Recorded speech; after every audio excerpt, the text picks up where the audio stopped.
Welcome into a Thursday, November 6th edition of Daily Faceoff Live. We are streaming live on the DFO YouTube, and as always, a presentation of Bet365. Download the app today. Use the promo code NATION, whatever the moment. It's never ordinary at Bet365. Ready for 30 minutes of hockey talk with my boy Carter Hutton. Has it snowed yet in Thunder Bay? When do you usually get your first snowfall? Honestly, any day now. They've been calling for it. Today was the coldest morning we've had so far. So my wife and I and our dog, we walked the kids to school and we were frozen. A lot of complaining going on from them, a little from me too. So we got to get ready now for about 5 months of winter. It's going to hit us soon here, Ty. Yeah, we're like right there in Edmonton too. We were supposed to get a ton of snow. We ended up getting none last night, so I'm kind of just waiting on pins and needles. I got the shovel out of the shed. I'm ready for it whenever.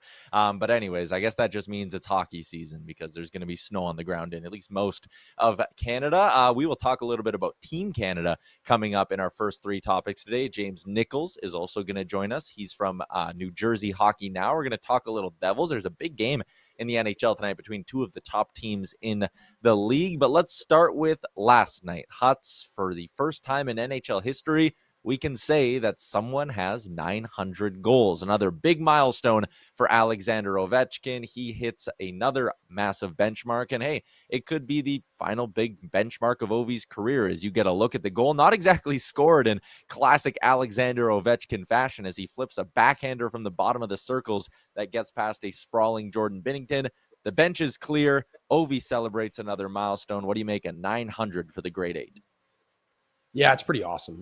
Again, it's him on the forecheck, and, Binnington goes to rim it. He knocks it down, keeps it in the zone. He kind of creates his own luck there, and just a heads-up play by him, off the rebound to turn and shovel it at net and come up with 900. It's pretty crazy to sit here and think about where he's at, just going over some of his numbers throughout his career. Just over 1,500 games played, 900 goals. He's had 14 40-plus goal seasons, which is unbelievable. 9 50-goal seasons. And to go with that, one season, we chatted about this earlier, he had 49, he had 48. It's unbelievable numbers. His consistency to stay healthy, where this didn't look like it was going to come to fruition after last year when he hurt his leg and he was out. And next thing you know, he's back in shorter time than anyone would have expected at his age. Now it's going to be interesting, right? Now I'm interested to see how this goes from here, and the Washington Capitals, what happens with Ovi as he's started to slow down, Ty. Yeah, I don't know if it's the cold weather that's making me a little bit grumpy, Huts. Do we need to clear the bench for all of these goals? I mean, we cleared the bench when he tied the record at 893. 893, 894. We cleared the bench when he broke the record. And I know it's a new season, but 5 games later, we're clearing the bench again. Feels a little bit unnecessary. And maybe I wasn't the only one who's grumpy about it because Jordan Binnington decided, you know what, Ovi, you don't get this puck. Here's the clip. And I know everyone was talking about it. It's gone viral. He takes the puck out of his glove, tries to stash it into his pants. Again, I don't love clearing the bench after this. Like, come on, we got to draw the line somewhere. But for Jordan Binnington, this is also insane loser behavior. Yeah, this is just, like we said, we were texting last night, like he was due for something dumb. Like he's just been a while. He's been too steady. He's been too focused. What is the point here? Like everyone knows you got it. You're on national TV. Everyone knows you took the puck. If he was that mad about it, or I don't know what his deal was here, I would have just punted it into the crowd then and give it a souvenir to a fan that could have made a bunch of money off it. Like other than that, I just don't really get it. It is what it is. You're part of history now. If you don't want him to score his 900th on him, then don't let him score on you. And you did, and you got the cross you bear now, Binnington. So for a moment, I was like, okay, maybe this is just like more lighthearted than I'm thinking it is. But I don't know if you saw Alex Ovechkin was asked about it after the game, and he was not exactly playing along or smiling or thinking it was some sort of a joke. They asked Ovi about it, and he said, yeah, I saw it. I'm not going to comment on it. So, I mean, it's one of two things. It's either Jordan Binnington legitimately just being a loser, as he is quite often, or it's like one of those situations where the least funny person is like trying to play a joke and no one's laughing at it, but they keep kind of going along with it. Either way, I don't love clearing the benches after every big goal. Like, God damn it, drop the puck. Let's keep the game going. We can celebrate after. But Binnington, A+ loser behavior from him. I had someone tweet me and they were like, oh, if Marc-Andre Fleury would have done this, then everyone would have been laughing. And it's like, yeah, because people like Marc-Andre Fleury. Yeah, I think it's all about the rapport you have with the fan base and your past behaviors, right? Again, I think that's what you're judged upon. And Jordan Binnington, majority of the time, he's doing something that's unique over the line. And it just felt like a little bit sour grapes, maybe because it was Binnington and he was the guy to give it up. And, that being said, obviously, I'm with you with the bench clearing. I just don't know how you manage these moments, right? It's never been done before, right? I think the build up to the other one was huge. I'm just glad it wasn't it was the bench is cleared. Then we got back to hockey. And again, the St. Louis Blues are in trouble, buddy. That was another butt whooping they took last night. Yeah, they are in a little bit of trouble. J-Rock, our resident Blues fan in the chat, he said, because our title today is Mr. 900, Ovi hits another milestone and win over Blues.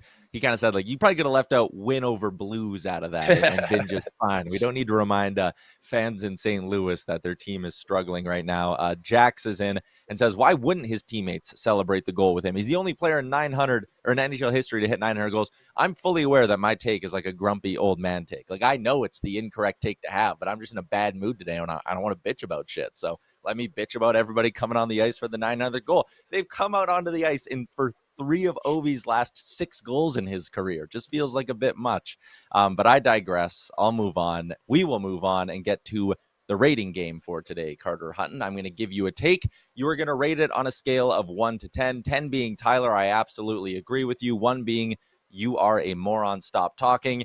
And I want to focus in on Sam Bennett and talk a little Olympics here. Sam Bennett only has 2 goals on the season for the Florida Panthers. There are a bunch of Canadian players, Nick Suzuki, Mark Scheifele, Macklin Celebrini, who wakes up this morning tied with Connor McDavid for the most points in the NHL. Bunch of guys having great seasons. Bennett's not one of them. I'm going to say Sam Bennett has played his way off of Team Canada. 1 to 10, Huts. You agreeing or disagreeing with me? I want to say he's kind of in a little bit of a panic area. I want to say this is a 7. I don't think he's totally played his way off of it based on merit alone and the way he can crank it up when it matters most. This isn't a guy that tends to produce a lot during the regular season. This is a guy that gets it done when the chips are on the table and it's a hard-fought game, and he proved that last year what he could do. Granted, he only scored 1 goal for Team Canada at the Four Nations Cup. His role isn't to score goals. He is a guy that can fit into the role, so my only concern would be building that team. Now you take one of those guys who is a bigger point producer who can get goals, and you're putting him in a role that he's not used to playing on an everyday basis. Again, this is an injured Florida Panthers team. So I think just like we talked about Jordan Binnington, if he's to make Team Canada with his performance this year, it's based on merit alone. It's based on what they've done in the past. But with Sam Bennett, it's just the fact that we don't expect him as Canadians on Team Canada to score goals. His job is to be hard to play against and chip in when he can. So I think right now, if it continues like this, it's going to be a tough decision for Team Canada and Doug Armstrong. Yeah, I'll disagree. I don't think it's a tough decision. Like, I get that you want some grit and some intensity in your bottom 6, sure. I just don't know if you can take it at the risk of putting who appears to be a pretty one-dimensional player in your lineup right now. He doesn't kill penalties. In 13 games this season with the Florida Panthers, he's been on the ice for 1 minute and 15 seconds on the penalty kill. So he's not a penalty killer. You're bringing him in there to have some, I just think you need to draw the line somewhere. And I know people have talked about, hey, has Brandon Hagel maybe played his way off the team? Like, I'm cool if you want to take one of them. I don't think you need 2, 3, 4 guys on your team who you point to and go, well, yeah, they don't score, and yeah, maybe they don't kill penalties, but hey, they might lay a big hit. They might drop the gloves with a Tkachuk brother. Like, I don't think you can build your team that way for a best-on-best tournament. And yes, Canada won at the Four Nations face-off. I totally get that, maybe you don't want to mess with a winning formula, but they lost to Team USA in the round robin, and it went to overtime in the gold medal final. If you're not sitting there as Team Canada management and Doug Armstrong and thinking of ways to maybe tweak this roster and ways to improve your roster, you're not going to win gold, because you know what Team USA is going to do? I bet you they come with more skill and they learn from some mistakes they made at the Four Nations. Like, just running it back with the same roster and going, we won. Like, to me, that would be very ignorant to do. And I mean, maybe Hockey Canada has a big enough ego to sit there and say, we know best, like, we won, we'll do the same thing. But I don't know. I think it'd be a mistake. Yeah, I don't think their ego is what it used to be, honestly, with the way things have gone lately for Hockey Canada. But like, that being said, even that Four Nations Cup gold medal game, like, you look at a couple of those crazy saves that were huge momentum swings, they easily could have lost that game. It was a coin flip game. So I do agree with you. The biggest thing I think you would need to focus on is making sure you have guys in that role that can still be capable of playing lower minutes, right? So when you change a player's minutes down to 8, down to in a tougher role, how do they adapt? But again, I'm with you in the sense of, the way the youth have changed the game with skating and skill and speed, if you aren't able to keep up, like even last year at times, I thought Mark Stone was painful to watch in that Four Nations Cup, right? Because of speed, because of, the way that he moves his feet, where yes, he's a really smart player, but it almost becomes irrelevant at a time if you can't get up and down the ice and forecheck and create separation throughout the neutral zone against a younger, energetic guys that skating ability is through the roof, Ty. Yeah, and I agree with you. And I think, again, because Connor McDavid scored the OT winner and he did get some chemistry with Mitch Marner as the tournament went on, there was also a pretty big storyline at that Four Nations face-off that they didn't really have anyone to play with McDavid. So maybe you point to a guy like Zach Hyman and go, you know what? Let's put you on the roster as our 13th forward. And if no one clicks with Connor McDavid, at least that's kind of our break glass in case of emergency guy. And he is a guy who I think could handle a bottom six role. Granted, hasn't played a hockey game yet this year. We'll get to our big segment in just a moment, but a really cool story went up at dailyfaceoff.com. Paul Pidutti, our colleague who is always doing amazing work with the Hall of Fame induction weekend coming up out in Toronto, he took a look at a whole bunch of current NHLers and where their Hall of Fame cases currently stand. So Paul has a whole system behind this. He's not just going off vibes. He's not just going off numbers, but he factors in 5 things here: career production, pace or their efficiency, along with their peak, like what were their best 7 seasons. Then you have playoffs, postseason, Stanley Cup games. Those all count.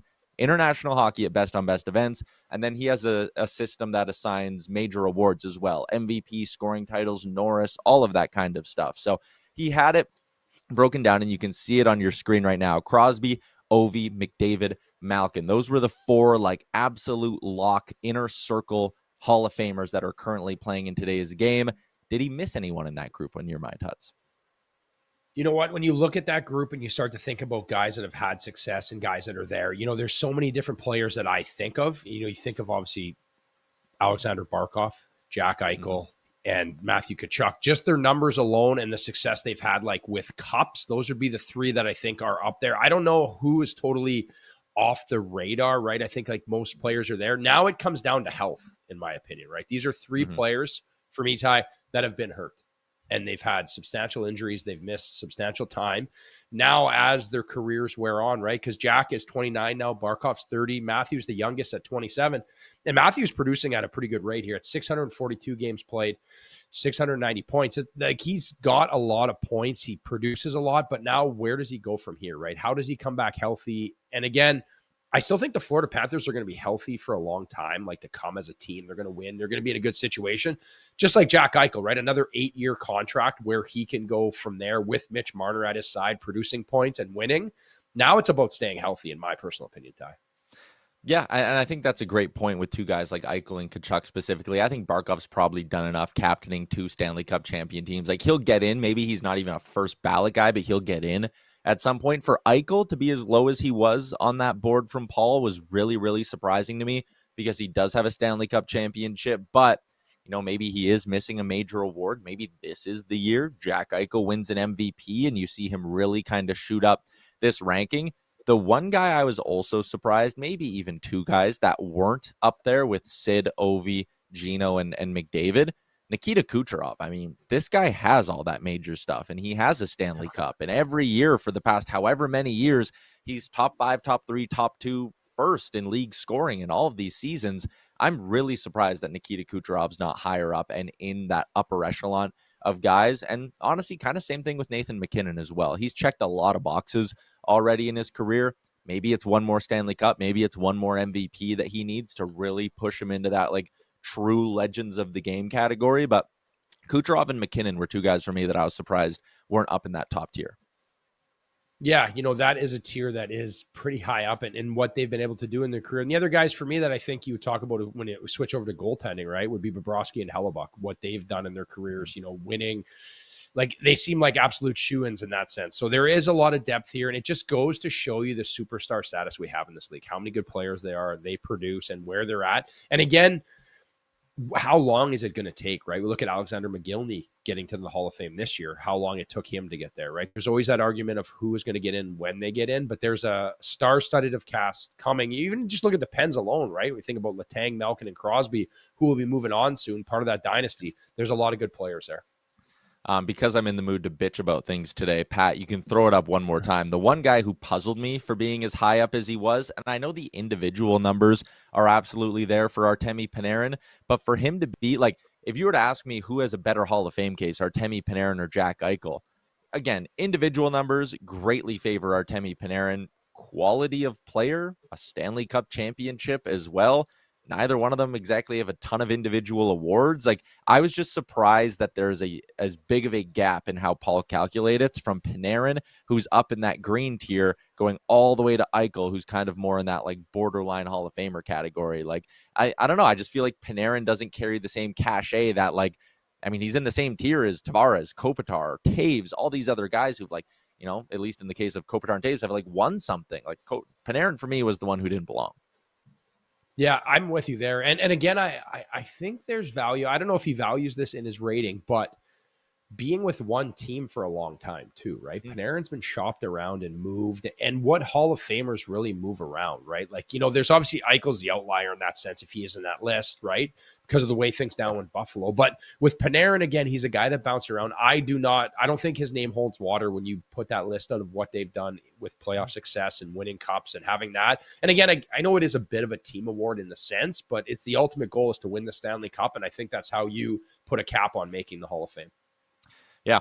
All right. We're running a little bit behind here. Let's get to our big segment. It's the All 32, and it's brought to you by Uber Eats. Uber Eats is enabling fans to maximize their fandom all season long with exclusive game day deals on the app. From game day eats to paper plates if you're hosting, to all the ingredients you need to make your go-to game day dip before, during, or after the game. Uber Eats is assisting every fan's hockey experience all season long.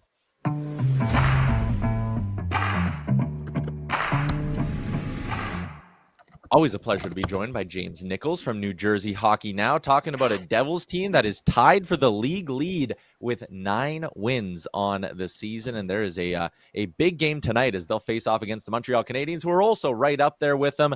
But let's start, I guess, at the top of this Devils lineup. I think it's a good place to begin our conversation.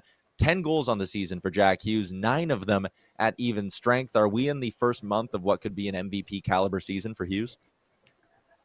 Well, he and the Devils are certainly hoping so. He's looked really good, really strong through the first 13 games. And I think he's out to prove to everyone, you know, obviously the injuries over the past couple of seasons have been the narrative around him. And, you know, there were questions coming in whether he could be the same player or not due to those injuries. But, you know, he's come in looking better than ever. And, you know, there was a lot of talk about how this surgery would make him stronger and better than ever. So, so far, so good. He's obviously the motor that makes the Devils, you know, engine rev. And so far, it's been obviously a benefit for them. You know, when we were able to watch the Devils live this year, Ty and I, just Jack Hughes, his speed, his availability. But what I really noticed was their back end, like a healthy Dougie Hamilton, what Brendan Dillon has done there, the youngster Nemec. You know, what can you say about their back end, just securing, like making it easier for their 2 veteran goalies? Yeah, it's funny because, you know, this morning, Sheldon Keefe was actually a little bit honest about how they've been not so great over the past couple of games. You know, the road trip was tough, 1-3 record there, but they're dealing with a couple injuries. Obviously, Brett Pesce is a huge loss, but overall, the structure that Brad Shaw has instilled this season has benefited them greatly. I mean, you mentioned Brendan Dillon playing probably some of the best hockey I've seen him play in the past couple of years. Dougie Hamilton looks real strong. That's a positive development because there have been questions about his defensive game in the past. Nemitz is a mixed bag, but overall the structure here, I mean, a lot of what they're doing is cutting off the opposition at the neutral zone and not even letting them get into the offensive zone to cycle the puck and to set up for some offense. And They curate a lot of that defense into offense and send the puck the other way. They're a strong team on the rush, and they use that speed and skill to their advantage. And you'll see guys like Jack Hughes score on the rush, or Jesper Bratt connecting for a really, really nice highlight reel goal like they did against the I believe it was the Colorado Avalanche, the tic-tac-toe play there. So the defense is really, what's been the catalyst for them this season when they're going well. It certainly makes life easier on Jake Allen and Jacob Markstrom, both of who are 35 years old and only getting a little bit older here, right? But that's what they're banking on with these 2 goaltenders. They have Jake Allen for the next 5 years. They have obviously Jacob Markstrom just signed a 2-year extension. They want to make life easier on them so that, these older goaltenders don't have to have, such a strong workload night in and night out. On the other side of the coin, you do see a night like a few nights ago when Jacob Markstrom had that 41 save night where he just stole a game. But they're trying to limit how many times they allow 30 plus shots over the course of the season, and it's been pretty strong so far. For them and this platoon of goalies, right? Because you have two older goalies, right? Jake Allen obviously held the fort down when Markstrom was out. He was very good, and he always has been. He kind of, like you said, Markstrom has that 41 performance. I think that's his high side, right? He can steal you games and be a difference maker. But what is the plan, as they're both a little bit older? Is it to kind of go back and forth and try to manage that depth? Because Jake Allen did a great job when he was with the Canadiens, getting them to the playoffs when Price was out as well. So he's been in that role. But how do you platoon these guys to make sure they're healthy come playoff time? Yeah, I think it's going to be a 60-40 split there. The Devils are still a believer in Jacob Markstrom being, the number one guy, and obviously they paid him to be like that. And the thing is they brought him in because they think he's the difference maker. Jake Allen, in my opinion, is a luxury as a backup goaltender. You could maybe even call him the 1B, depending on how they do deploy him. But it does look like it's going to be a 60-40. They're going to give Jacob Markstrom the toughest matchups, but it's again a luxury to have Allen in their back pocket. Let's say if God forbid another injury to Markstrom happens, they have a goaltender any given night that can give them a win, steal a game for them. So it looks like it's going to be Markstrom's, and that's what they've said. It's Markstrom's net moving forward, not in the sense that he's going to take 60 games, but you might see him take 50 as opposed to Allen taking the rest.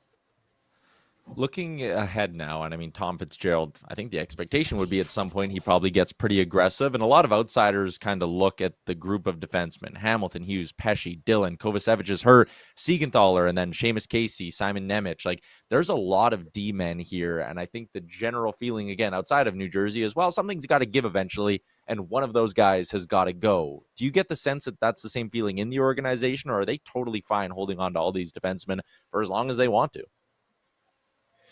Yeah, I think they're okay holding on to them, but I would anticipate that they do make a big move at some point this season with the anticipation of not just making the playoffs, but making some noise there and making a deeper run than they have before. I think they've been hoarding these assets for something. I don't know what that is, what it looks like right now, but they're going to certainly need something as the deadline approaches and gets closer.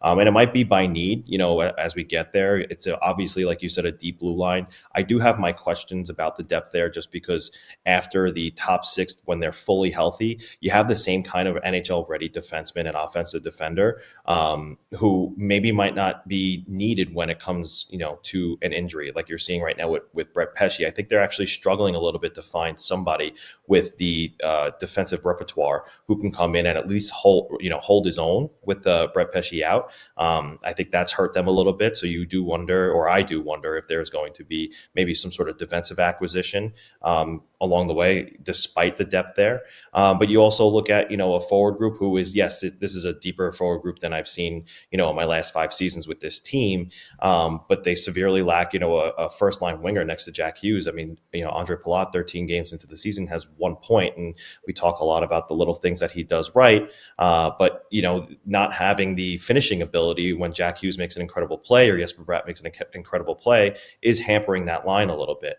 And then, in terms of the center depth, after a guy like Cody Glass, who, goes down with injury, he's returning tonight. But when he does go down, the center depth thins out real quickly. Juho Lammikko, he's a bit of a wild card. We still don't really know what we have in him. They do move to Austin Mercer from the wing to the center, back to the wing, but they like him better as a winger in the top 6, namely next to Nico Hischier. So you wonder if there's a center depth acquisition to be had there as well. Lastly, a lot of the conversation is around team toughness. How tough are the Devils? How tough can they be? Can they hang in tight with a team like the Florida Panthers when they make it to the Stanley Cup playoffs, right? I look at a guy, and this is just pure speculation, but I look at a guy who just played his 1,000th NHL game last night, and at Nazem Kadri, and I wonder, is that a guy who, with the rising cap at $7 million, and is he a guy that they could absorb and really put this team over the top here. You can elevate him if you need and put him at center, move Jack Hughes over to the wing, or you can keep him at third line center and, have that center depth with a little bit more elbow grease in your lineup. One last one for me. Just, do you think there's a little more priority from Tom Fitzgerald and the Devils to prioritize right now because the Metro is just a little bit of a weaker division, right? It seems like the Carolina Hurricanes are the team that are going to go straight up. It almost feels like the first round feels like there's a quick path to the Eastern Conference Final if you can succeed in the Metro.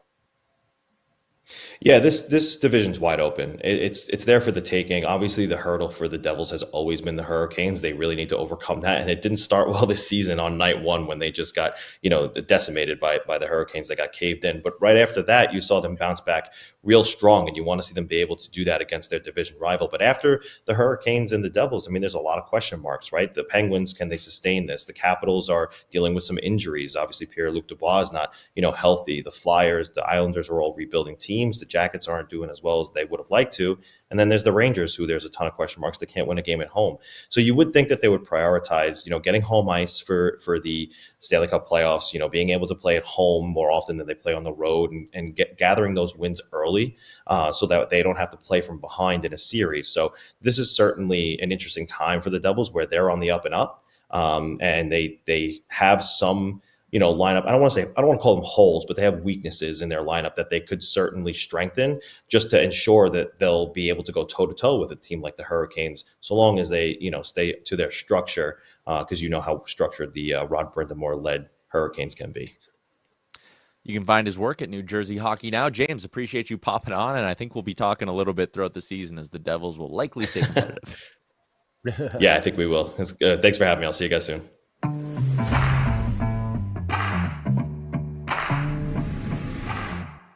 Moving along to our daily Faceoff inbox question, hashtag askDFO. J-Rock dropped one in. Is Ovi going to be the only 900 goal scorer that you see in your lifetime? And listen, lifetime, that's an interesting question because that is hopefully going to be a long time. But I will say, right now in the NHL, I don't think there's an authentic threat to even get particularly close. At one point, I would have maybe said Austin Matthews, but can't stay healthy. Yeah, I think it's off the table for now, right? A lifetime is a tough call, but the way Matthews has kind of tailed off and a little bit of injuries, and I think he's redefined his game as well, too. I think Ovi has done this, which is even more impressive. When you think about that Barry Trotz era when he came into Washington, and he kind of drew a line in the sand with this group and was like, if we want to get over the top and win a cup, you have to start defending better. We have to be better on the other side of the puck. And even during that run, he was still able to produce and score and buy into a system that helped him win a Stanley Cup. So I just don't think it's going to be capable. You're going to be able to do it. I think there's going to be guys that get close, but to stay healthy and produce for that long, I think it's off the table. I'm with J-Rock.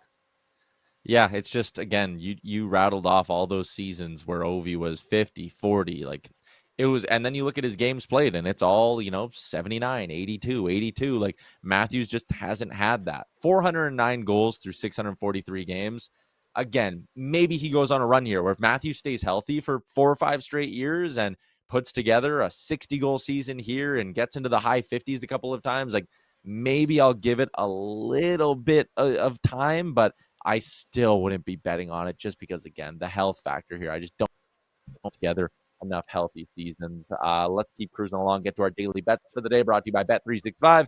Download the app today. Use the promo code NATION. Whatever the moment, it's never ordinary at Bet365. Hut's big hit for you yesterday. Only one that hit.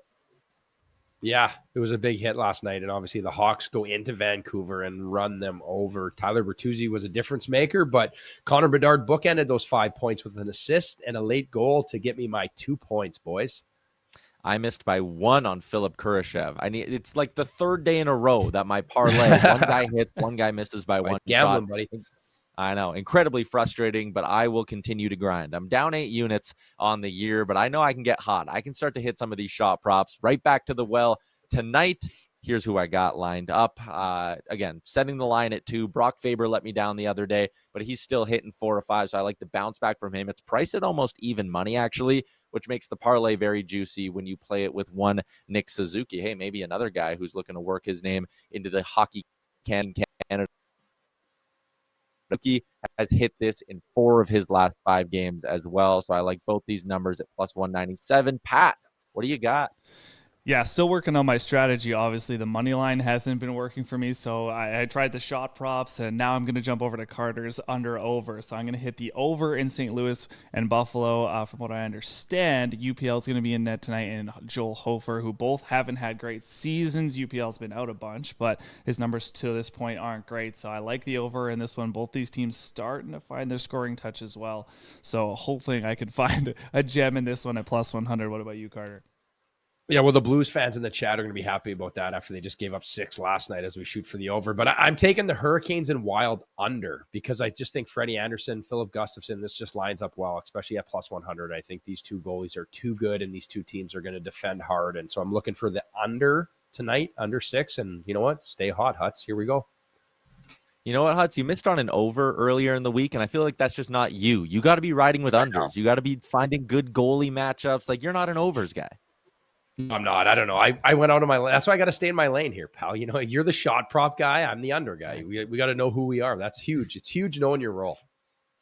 All right, let's wrap up the show with a little bit of garbage time. And someone in the comments, it was Randy, who said every team seems to want Nazem Kadri. And yes, they do. He's had a nice little career resurgence the last couple of years with the Calgary Flames. And last night, it was game number 1,000 for Nazem Kadri. And not only did he get to do all the fun things that come along with playing your 1,000th game, I think his kid was in the room reading the lineup before, his family was all there, but he also found the back of the net. So again, 1,000 games, stick taps to Nazem Kadri. He scores in the game as well. Then I guess the big question is, how much longer will he be wearing that jersey that you see him in on your screen? Yeah, it can't be long. You know, when I think about this Calgary Flames team, it's been a rough start for them, you know, with the new rink coming and these assets they can move out. It seems like time for them to start doing that, but you're going to have to pay a big price to get Nazem Kadri because he is one heck of a player. And again, like he tweeted when Rantanen took out the Colorado Avalanche, you always keep the dogs because this guy is a dog come playoff time. As long as he doesn't get suspended, he is a very effective playoff hockey player. Yeah, another thing that's probably going to drive up that price, Huts, is just like, look at the East. Who are going to be the actual sellers in the Eastern Conference? Right now, again, we've beaten this to death, but like every team is 500 or better in the Eastern Conference. You go out West and it's like, okay, maybe St. Louis ends up selling and the Braden Shen market could be there. And I know we talked about that earlier in the week, but like maybe the Braden Shen market's there. San Jose has nothing left to sell. So like that's kind of a non-conversation. Like there might be a world where like Nazem Kadri is one of the few impact players available. Combine that with the fact that he has 3 more years on his deal. And I know $7 million isn't great and he's in his mid-30s already, but still, he might be one of the few impactful names out there. Like Calgary could legitimately get a haul for this guy.